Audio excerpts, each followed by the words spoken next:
Bom dia, meu povo. Hoje vamos dar início às aulas à distância da disciplina Fisiologia Vegetal em função do problema do coronavírus, né?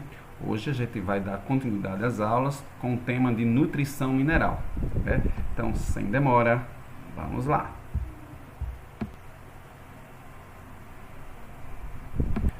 Então, como a gente havia falado, né, nas aulas anteriores, que os nutrientes minerais da planta, eles desencadeiam a pressão divididos em dois tipos, grandes grupos, né? Então, os macronutrientes e os micronutrientes.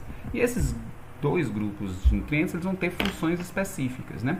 A função dos macronutrientes, em geral, ela é uma função do tipo estrutural, né? Ou seja, eles compõem moléculas que são essenciais para o vegetal. Exemplo, então, por exemplo, de componentes de parede celular, de componentes ligados a pigmentos importantes para a célula. Então, esses compõem funções estruturais, funções de composição da própria célula, estruturas com aminoácidos, como estruturas de membrana e assim sucessivamente. Então, todos esses elementos são formados por macronutrientes, né? Então, essa função estrutural são dadas especificamente aos macronutrientes. Enquanto que os micronutrientes, eles têm uma função mais regulatória, ou seja, eles estão participando de ativação de certas enzimas que vão atuar no metabolismo vegetal, né?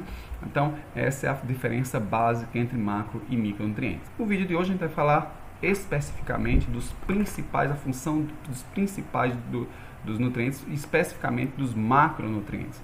Então, vamos aqui começar aqui falando um pouco, né, logicamente, como vai funcionar então essas funções. Vamos falar de nutriente por nutriente, qual a sua importância, né, qual é o papel dela dentro da planta e quais são os principais elementos que podem de deficiência, quais os sintomas de deficiência que elas podem expressar nas plantas. Então veja aqui. Então, antes de mais nada, para entender, os sintomas de deficiência do nutriente dependem, logicamente, de sua função e de sua mobilidade no vegetal. Então a gente vai ter que entender qual é a função dos nutrientes e como é que ele se movimenta dentro da planta para a gente entender as suas funções. De um modo geral, para a gente poder começar a entender de uma maneira um pouco mais grosseira com relação a isso, a gente pode pensar da seguinte maneira. Então, como é que eu posso pensar? Nutrientes de baixo peso molecular, podemos pensar dessa maneira, né? A exemplo, então, nitrogênio e assim vai, né? Eles vão ter, caso ocorra algum efeito nutricional, eles vão acometer muito mais rapidamente toda a planta, né? Agora, nutrientes de maior peso molecular, eles vão ter dificuldade de deslocamento, ele é mais lentificado dentro da planta, portanto, é mais evidente problemas localizados em determinadas partes da planta. Isso a gente vai conseguir visualizar. E quais são, então, os principais síndromes de deficiência nutricional que a gente pode observar? Nós temos, então, a clorose, né? A clorose ela é caracterizada por um amarelamento nas folhas, né? Então, a gente podemos entender aqui, vamos verificar aqui no santo Google, né? Então, o que significa que seria uma clorose? Vou botar aqui, vamos consultar. Então, clorose, olha lá. Então, clorose seria, então, um amarelamento vegetal. Então, as folhas passam por um processo de amarelamento. Então, todo esse processo é chamado de clorose. A clorose, ela pode ser dividida, observe aqui, nós temos uma clorose que ela ocorre exatamente nas regiões entre nervuras, e temos clorose que pode acometer a folha inteira, né? Cloroses do tipo total, observe cá, uma folha quando está totalmente clorótica, e folhas em que a região entre as nervuras estão despigmentadas, estão amareladas. Então, nesse caso, nós temos dois tipos de clorose: a clorose total e a clorose que a gente vai chamar de internerval. Então, essa clorose em que acontece entre as nervuras, né? Então, na nervura. Então, por que se dá então a clorose internerval? Vamos aqui voltar à ilustração do Google. Então, provavelmente se dá porque o nutriente que está limitando, ele é um nutriente de maior peso molecular. Então, o que acontece? Como ele é de maior peso molecular, o deslocamento é lentificado. Então, as células que estão mais ao centro da folha, elas não são alimentadas, não são nutridas por esses nutrientes que vêm geralmente pelos tecidos xilemados, pelos tecidos de condução. Então, o que acontece? Ao chegar na célula, então as primeiras células que estão logo após o tecido de condução, eles recebem o nutriente, então, portanto, passam a ser células que não ficam carentes daquele recurso, enquanto que as células mais distantes, que precisam da distribuição desse recurso, passam a se tornar escasso, portanto, ocorre a deficiência e a transformação da célula, aqui, no caso, no processo clorótico. Né? Claro que clorose tem a ver com pigmentação, portanto, é algum problema ou na fabricação, na formação, na biossíntese da clorofila, que é o pigmento que dá coloração esverdeada. Nesse processo, então, a clorofila se transforma em xantofila e, portanto, acontece esse processo de amarelamento. Outro tipo de síndrome de deficiência importante é a variegação. Então, a variegação é quando, além de promover, né, o amarelamento, vai ter outros pigmentos, outras estruturas presentes na folha, que não necessariamente apenas o amarelamento, né? Então vejamos aqui, né? Vamos voltar aqui ao Google para tentar colocar então exemplos de plantas variegadas, né? Plantas variegadas. Claro que aqui são plantas naturais, né? Deixa eu botar aqui. Plantas,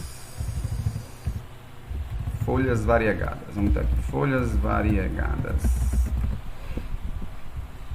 Enfim, portanto, a gente começar a perceber que uma folha variegada é uma folha com diferentes tonalidades. Claro que aqui não é uma folha com uma síndrome de deficiências. Naturalmente, as folhas elas podem apresentar diferentes tonalidades, né? É comum, então, quando acontece então, uma síndrome, elas vão apresentar diferentes tonalidades, amarelo, roxo, etc. e tal, né?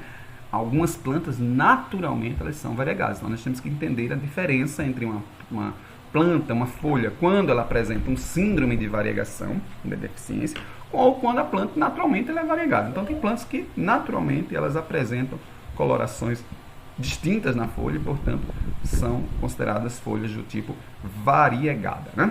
Então a variegação pode acontecer também, né? Outra síndrome de deficiência possível, então, é o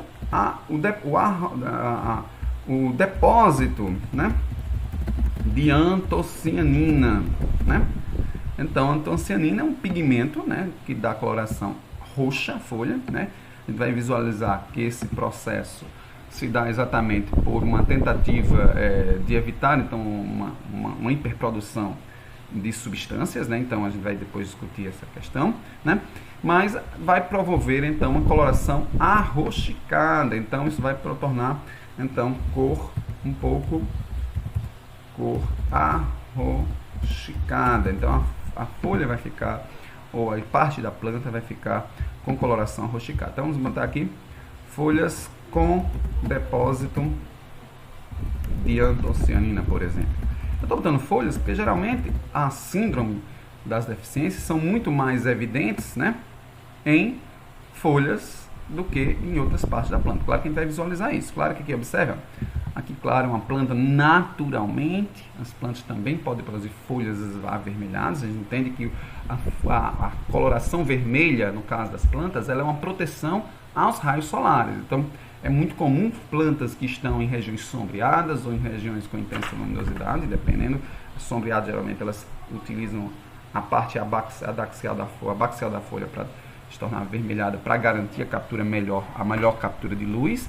Então, plantas que são expostas diretamente ao sol, às vezes ficam com coloração arroxicada de maneira a proteger dos raios solares. Então, são diversas possibilidades. Então, folhas arroxicadas, claro que quando a gente começar a falar sobre as síndromes, vai ficar mais fácil de visualizar essas características, mas o depósito de antocianina pode ser uma característica também presente nas plantas. Perceba também uma coisa interessante, à medida que a gente está colocando esses termos no Google, a gente percebe que são síndromes que também ocorrem naturalmente nas plantas. A gente tem que tomar bastante cuidado em observar uma planta e saber que aquela causa é uma questão de deficiência nutricional ou uma questão natural. Por exemplo, quando a gente começando falando da clorose. A clorose, que é o amarelamento das folhas, as plantas envelhecem, as folhas envelhecem. E no processo natural do envelhecimento ocorre o amarelamento. Então a clorose vai acontecer também no processo natural do envelhecimento. Então a gente tem que saber distinguir muito bem o que é uma deficiência nutricional ou um processo natural que pode estar cometido a ocorrer nas plantas, né? Vamos dar continuidade a outra possibilidade, né? De síndrome de deficiência, então pode ser a necrose da folha. Então, a folha necrótica, ela pode apresentar de várias formas. Ela pode apresentar manchas necróticas, ela pode apresentar necrose completa. Vamos estar aqui, folha necrótica. Vamos ver aqui como é que funciona. São flores, né? Aqui nós temos casos de manchas necróticas, observe cá. Em alguns casos, as folhas podem apresentar partes inteiras necrosadas, como a gente observa nesse caso aqui. Certamente vai estar ligado a algum tipo de deficiência nutricional. Ou também, então abaixo aqui, folhas com ápices necrosados, né? Muitas vezes a necrose, ela também pode estar atribuída a uma doença, né? Então, não necessariamente a necrose é um efeito de deficiência nutricional. Então, a gente também tem que tomar bastante cuidado, que a folha necrosada, ela pode ser um indício de uma doença, uma praga que está acometendo a planta, pode ser uma deficiência, ou então em algumas plantas. As plantas, quando no processo de envelhecimento natural, elas amarelam e depois as folhas secam, né? Ou seja, a necrose nada mais é que a morte e a célula passa a secar, ficar seca. Então, essa necrose pode ser também um efeito natural do envelhecimento das plantas. Observe como é complexo a gente diagnosticar, teoricamente, a partir de uma observação de uma folha ou de uma parte da planta, qual tipo de elemento. O importante é saber o que é, então, clorose, o que é variegação, o que é necrose, o que é o depósito de antocionina. Então, reconhecer isso porque isso está também atrelado a síndromes de deficiência nutricional. Outros elementos, outros casos, a gente vai discutir na medida que vamos falando dos diferentes nutrientes. Por quê? Porque pode apresentar problemas, a gente falou principalmente os problemas ligados à folha, né? Está ligado, então, os processos de mudança de pigmentação ou de síndromes que podem ser facilmente notadas na folha, né? Mas outros elementos podem estar ligados ao caule, à raiz, como, por exemplo, encurtamento dos caules, diminuição das distâncias de internó, a gente vai ver isso mais na frente, afinamento, deixar o caule mais fino, morte de ápices caulinárias e radiculares, a gente vai visualizar isso, diminuição do número de ramificações radiculares, a gente vai começar a visualizar essas características que também são importantes como elementos ligados a problemas nutricionais das plantas, certo? Mas então deixamos de enrolação e vamos agora falar um pouco sobre os nutrientes, né? Então, o primeiro nutriente para a gente discutir, primeiro macronutriente é o nitrogênio. Então, qual a função do nitrogênio na planta, né? Então, primeiro a gente tem que entender que o nitrogênio, ele é absorvido pela planta de duas formas básicas, né? Então, nitrato e a amônia, né? Então, para a gente poder entender um pouco, então, o nitrato, então, é um íon de carga elétrica negativa, né? Deixa eu ver como é que eu não sei como é que eu coloco. Tá aqui, NO3. Vou botar um menuzinho em cima, depois só para vocês, né?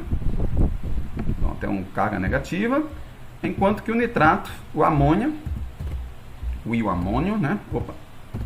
O íon amônio é um íon com carga elétrica positiva. Então, teoricamente, a planta absorve do solo esses dois componentes. Logicamente, a planta não é capaz de absorver nitrogênio atmosférico, bactérias gentrificantes do solo fazem esse processo de transformação e a planta pode utilizar tanto o nitrato como a amônia. Lembrando do processo de absorção dos nutrientes do solo, da planta, vai depender do pH do solo, né? Então, o pH tem um papel fundamental, e a gente já tinha visto isso na aula passada, porque quando o pH está ácido, ele vai aprisionar os ânions. Quando o pH está alcalino, ele vai aprisionar os cátions. Então, o que significa? Em condições de pH ácido, vai ocorrer o aprisionamento do nitrato. Em pH mais alcalino, aconteceu o aprisionamento da amônia. Então, o que significa? A gente já sabe que, naturalmente, o processo de acidificação dos ambientes, dos solos, elas podem acontecer após uma chuva, né? Então, a chuva, teoricamente, tem um pH um pouco mais ácido, então ele tende a reduzir a acidez do solo. Então, consequentemente, após as chuvas, então ele está, teoricamente, aprisionando os nitratos, então a amônia passa a ser o elemento de maior importância para o vegetal. Quando, após as chuvas, quando acaba o período de chuvas, então o solo naturalmente ele vai alcalinizando, né? Então, o que acontece? A importância, então, da amônia passa a ser menor em comparação com o nitrato, uma vez que vai havendo o aprisionamento do amônia e uma disponibilidade maior do nitrato. Então, esses dois componentes são fundamentais. E por que eu estou falando isso? Porque, às vezes, a gente vai ver lá na frente, que os nutrientes eles interferem uns nos outros. Ou seja, vai ter nutrientes que vão estar relacionados apenas a interferir a absorção do nitrato. Então, às vezes, um nutriente interfere no outro e isso pode provocar uma reação em cadeia na planta. Vamos dar continuidade aqui.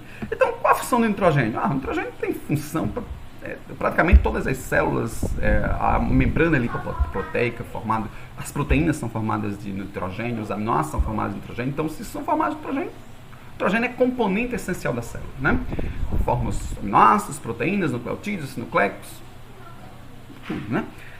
Outras moléculas importantes são as coenzimas, uma boa parte das enzimas são formadas então de aminoácidos, e a clorofila. Portanto, sem nitrogênio não há formação de clorofila. Então, logicamente, se você tem uma deficiência nutricional de nitrogênio, o primeiro passo é a formação de clorose. Então, a clorose acontece, então gera clorose, logicamente, perda ou redução da formação da clorofila. Observe, então, quando você diz perda ou redução, nós temos, se ocorre perda, clorose total. Redução, a clorose é suave. Não vamos falar de uma clorose internerval, por quê?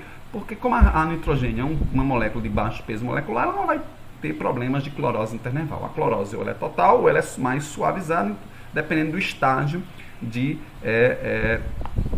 deficiência do nitrogênio, né? Aqui diz generalizado, ou seja, praticamente todas as folhas, todas as partes da planta passam a apresentar sintomatologia. Ou seja, nós não verificamos, como a gente vai ver em algumas plantas, né? Clorose, por exemplo, na parte velha, na parte jovem da planta. A gente vai encontrar, então, no caso nitrogênio, clorose generalizado, especialmente nas folhas velhas. E aí, o que eu estou dizendo especialmente? Nós já tínhamos falado na aula passada, eu vou revisar aqui um pouco com vocês, né? O que é que nós vimos com relação a essa questão de folhas velhas. Então, quando os processos, o nutriente, ele tem importância direta em elementos fotossintéticos,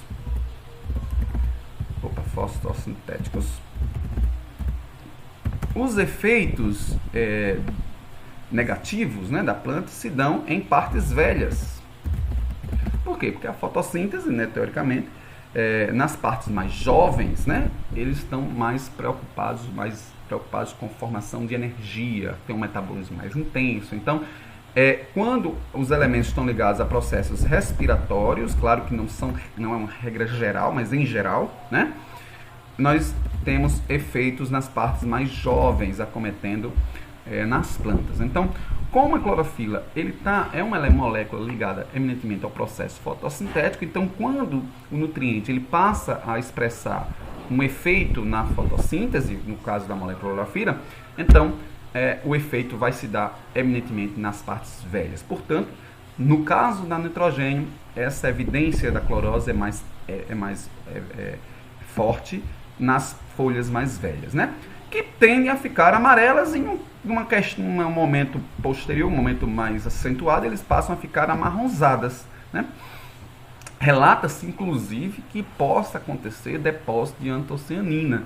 Por quê? Porque o próprio processo de degradação da clorofila, do pigmento da clorofila, vai formar xantofila, mas também pode haver um desvio metabólico para a formação de antocianinas, né?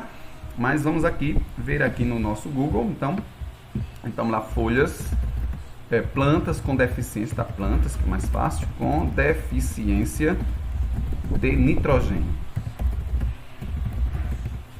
Então veja lá, observe o que é que acontece. Então, amarelamento, aqui está mostrando, né? Claro que a gente também não pode preocupar, porque o Google ele tem realmente, né? Observe aqui o nitrogênio, ele gera a clorose completa. Olha aqui a planta normal e a planta totalmente clorótica, então aqui já está para um caso bem mais acentuado, na planta inteira já está totalmente clorótica, né? Então isso acontece com o nitrogênio. Então o nitrogênio ele pode promover essa cena. Estou mostrando uma ilustraçãozinha, deixa eu tirar aqui só um pouco de mim. Então o nitrogênio é exatamente essa primeira folha, né? Ou seja, em termos de em direção ao ápice, então as folhas mais velhas passam a ser ficar amareladas, que claro, esse rapaz está no meio, mas o nitrogênio é exatamente esse local aqui. A gente não pode também confiar em todas as fotos do Google, né? Então a gente tem que tomar cuidado. Eu estou botando só uma maneira bem clara e estou fazendo a filtragens, quais são as ilustrações que vão ser úteis para a gente entender, mas o que nós temos que ver? Plantas com deficiência de nitrogênio, elas vão apresentar uma sintomatologia, elas vão ficar amareladas. Olha aqui uma folha com deficiência de nitrogenada, então uma folha completamente clorótica, né? Então o que nós falamos? Folhas completamente cloróticas. Em alguns casos elas vão poder ficar amarronzadas, né? Mas em casos mais graves. Claro que no Google aqui não tá apresentando ilustrações dessa natureza, certo? Enfim, então, nitrogênio, ok? Vamos para o próximo nutriente. Agora é uma vez do fósforo. Vamos falar aqui o fósforo agora, é a bola da vez, né? Desculpa, o potássio, perdão. Então, qual a importância do potássio? Então, ele é envolvido no balanço osmótico, balanço iônico, osmose, desvio. A gente tem que recordar um pouco. A abertura estomática, os cátions, o potássio, ele vai auxiliar exatamente na movimentação estomática, na abertura e fechamento estomático. A gente pode ter comentado quando a gente falou um pouco sobre a abertura dos estômagos, né? E um processo de ativação enzimática ligado a fotossíntese e nitrato redutase. Olha lá a confusão, olha, nitrato redutase, o que significa? Ele vai interferir na redução do nitrato dentro da planta. Então, o que significa? O nitrato, nós vimos logo agora há pouco, né? O nitrato ele é abundante em condições de pH alcalino. Então, quando o pH está alcalino, então você tem, como é que eu posso dizer? Você tem um aprisionamento, então, da amônia e uma disponibilização maior de nitrato para o meio. Então, o que significa? Nessas condições, a falta de potássio pode evitar, então, pode dificultar a absorção, a utilização do nitrato dentro da planta, comprometendo a função do nitrogênio, mesmo em condições ótimas de desenvolvimento. Então, isso pode, ou seja, o potássio interfere também no nitrogênio. Obviamente, se o nitrogênio promove amarelamento, então, mesmo tendo nitrogênio, é possível que haja clorose não ocasionada por falta de nitrato. Só que o potássio não só tem função nesse caso, né? O potássio, ele está ligado a toda essa questão osmorregulatória, né? Então, o que significa? Ela vai atrapalhar processos, né? de uso de abertura estomática. Então, se ela altera essa movimentação estomática, ela pode dificultar a entrada de gases, pode promover falta de vários elementos importantes para o desenvolvimento vegetal. Então, isso vai atrapalhar grandemente a planta, né? Além do mais, estimula a redução fotossintética do gás carbônico, ou seja, ele vai permitir que haja a formação do carboidrato, né? E do transporte de fotoassimilados na planta, ou seja, sem potássio, esse transporte é comprometido. Então, o que significa? A planta pode produzir carboidrato, claro que vai ser em menor quantidade, porque redução fotossintética, ou seja, ele vai dificultar a produção, mas esse produto ele pode ser difícil de deslocamento. Então, o que significa?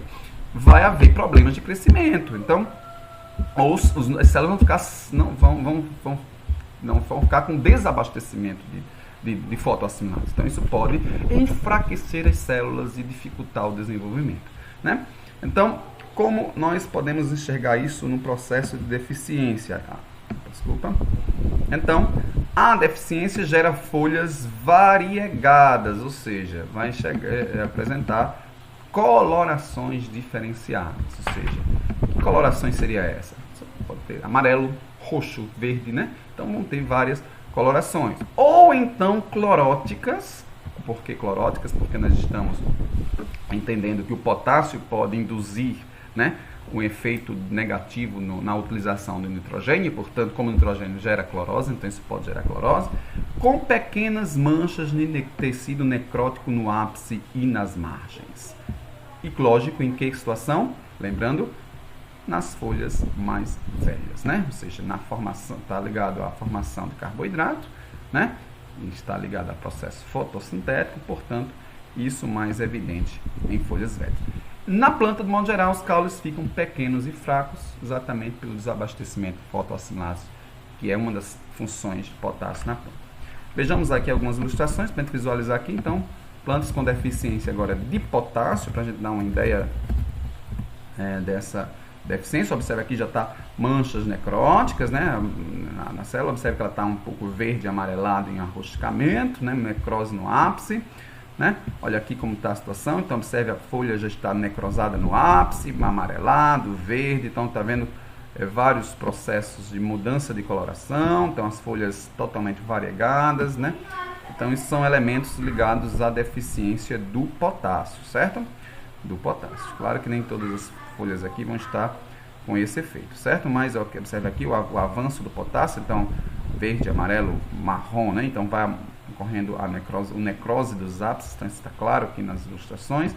Então o potássio promove esse tipo de feedback, né? Então um efeito ligado à deficiência do potássio, né?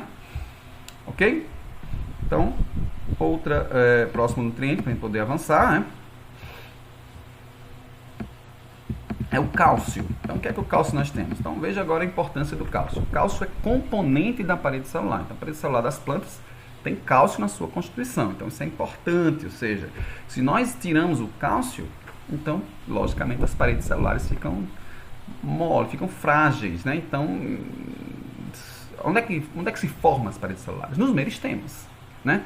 Os meristemas primários, por exemplo, eles estão diretamente ligados à formação de novas células, primário e secundário. Então, nesses meristemas, na formação de novas células, então, sem o cálcio, essas células vão ter prejuízo na formação das paredes celulares.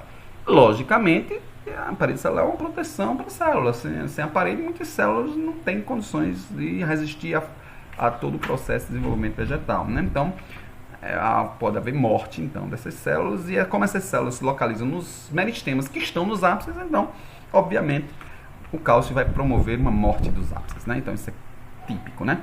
Além do mais, o cálcio está ligado como ativador de enzimas como a amilase, né? Que vai quebrar o amido exatamente para disponibilizar os monossacarídeos e disacarídeos para o processo de respiração, né?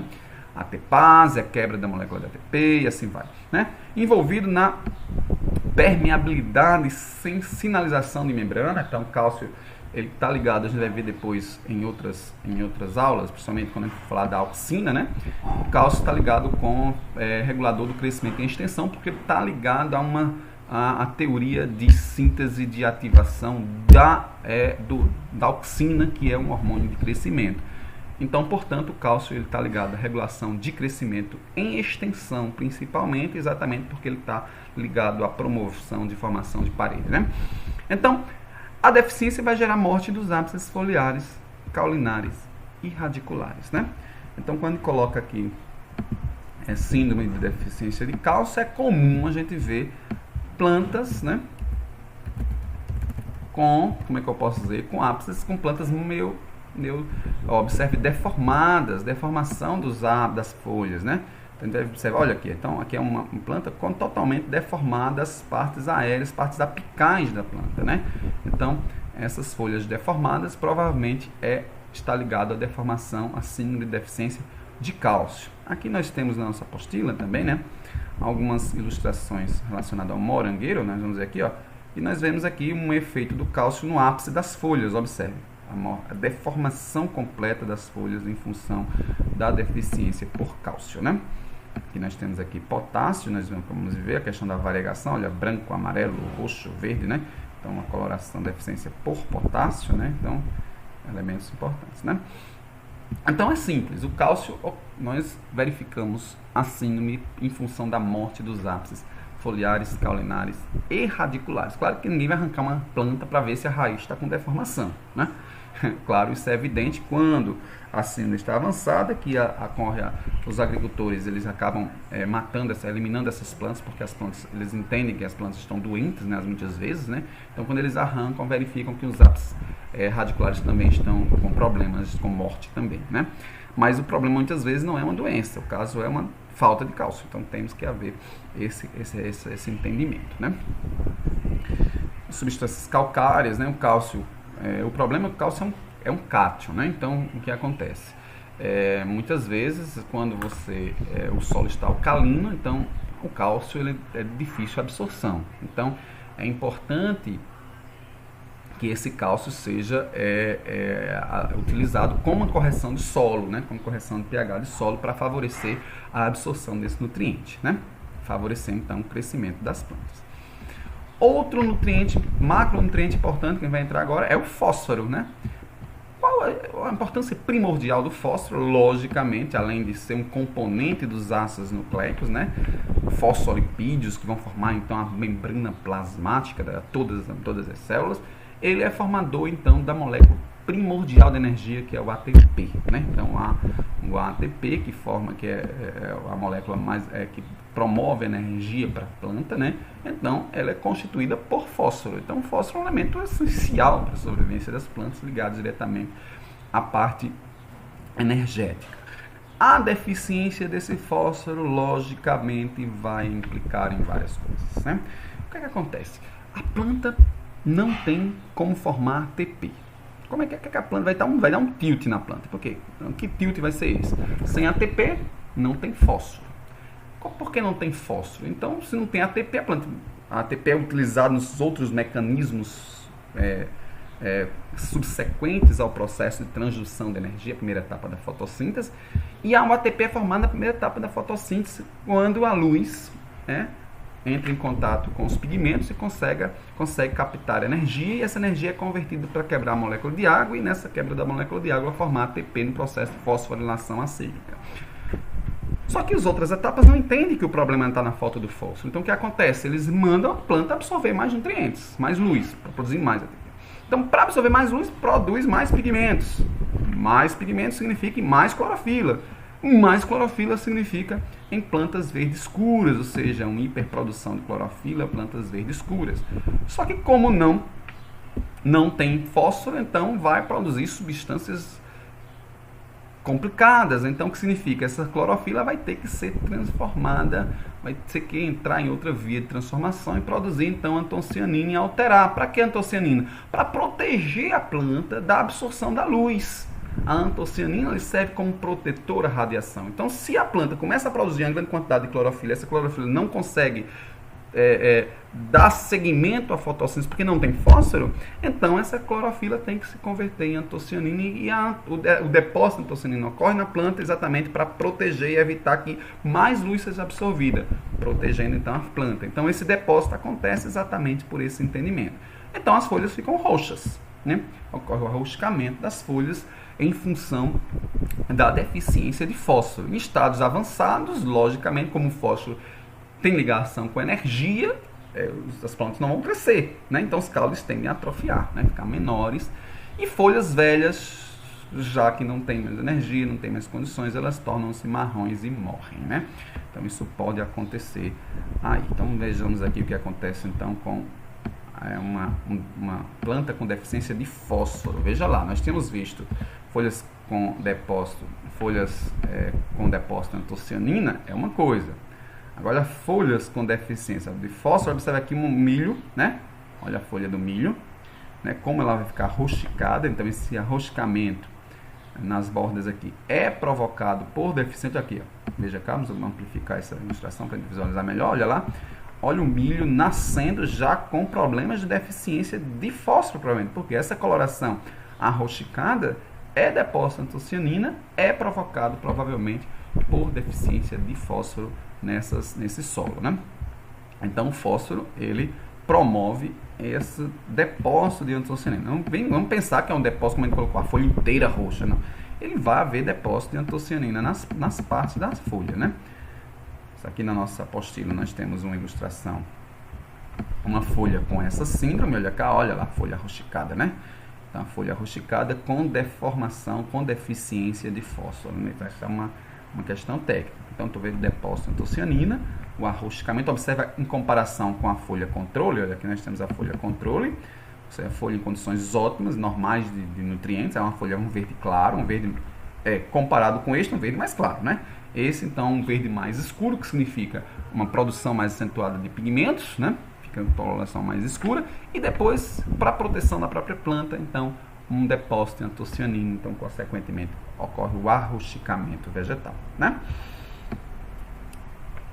Então, terminando o fósforo, vamos dos dois últimos macronutrientes para encerrar o vídeo de hoje. Então, o enxofre, né, que é componente de alguns aminoácidos. O enxofre ele forma 3 aminoácidos, 2 a 3 aminoácidos, né, que são formados à base de enxofre, e o enxofre é importante para a formação de uma molécula que é a coenzima A. Essa coenzima A está lá ligada na relação com o piruvato para entrar no ciclo de Krebs. Né? Do piruvato ele vai ser carboxilado, né, formado então com A, vai se descarboxilar no processo de entrada do piruvato no ciclo de Krebs. Então a coenzima A vai estar atuando nesse processo, então ele está ligado exatamente a essa etapa, né, onde a glicose totalmente degradada, a glicose no processo de glicólise convertida em piruvato para entrar dentro da mitocôndria, transformando-se então com auxílio da coenzima A, né?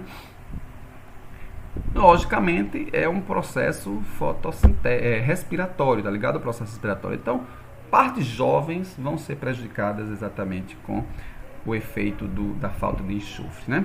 Então, deficiência vai gerar folhas jovens mais claras, né? Não é uma questão de clorose, por quê?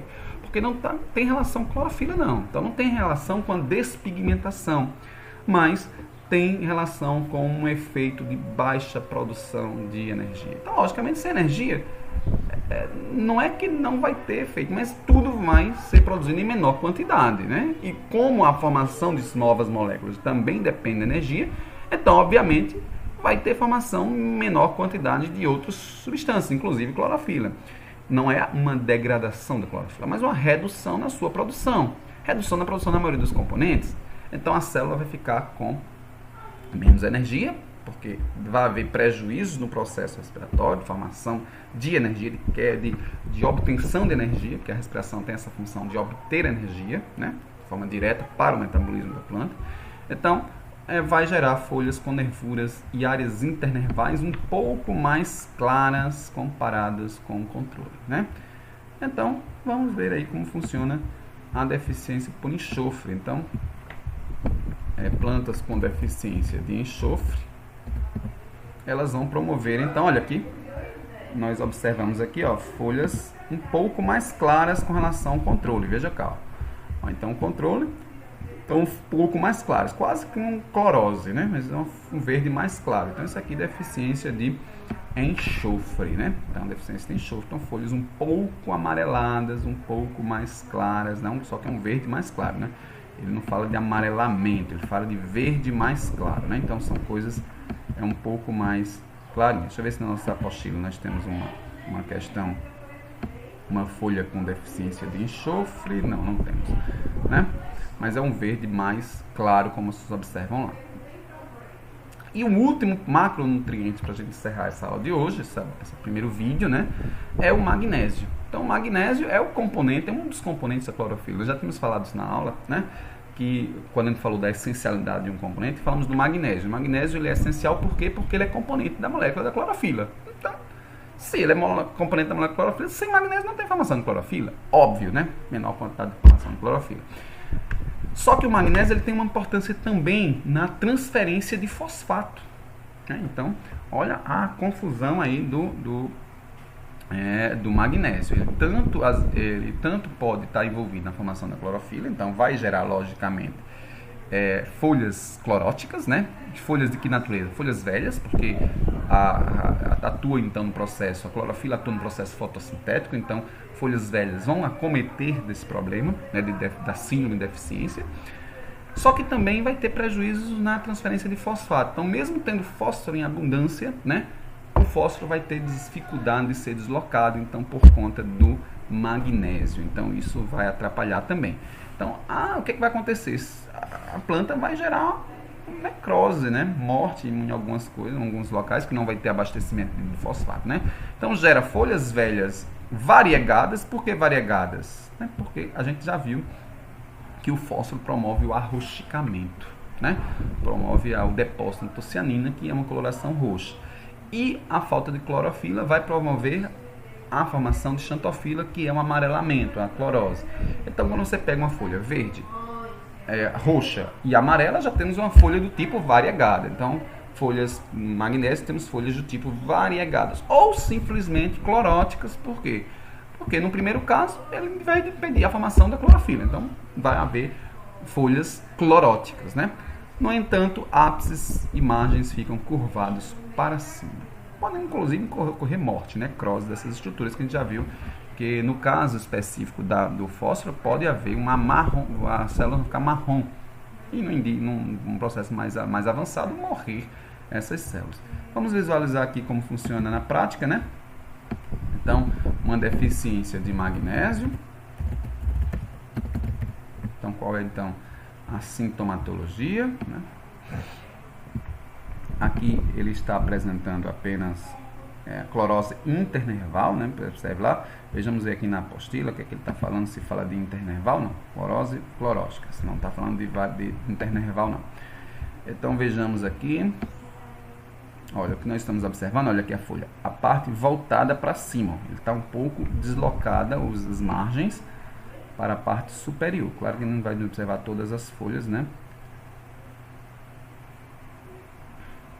É complicado porque a gente essas imagens não necessariamente, os ápices, então amarelamento, necrose, folhas voltadas para a região superior acima, então isso é uma característica da deficiência por magnésio, olha cá, a coloração amarela, um pouco manchas arroxicadas e ápices curvados para cima, né? Então, são características interessantes. Vamos ver na nossa apostila, ver se nós temos um efeito do magnésio. Temos sim ele aqui, um verde amarelado, um pouco mais, e o ápice curvado para cima. Então, isso são características presentes com a deficiência do magnésio, né? Então, o que nós podemos tirar de conclusão dessa momento da aula? Os macronutrientes são elementos que vão formar moléculas estruturais da planta, nós já vimos isso, né? As principais síndromes, os principais processos estão ligados à formação de clorofila, a deslocamento de substâncias na célula, formação de parede celular, como nós já vimos lá, então dificuldade de crescimento do caule, dos ápices, e por hoje é só. Ficamos na próxima aula falando sobre a função dos micronutrientes. Espero que tenham gostado e um abraço. Até a próxima!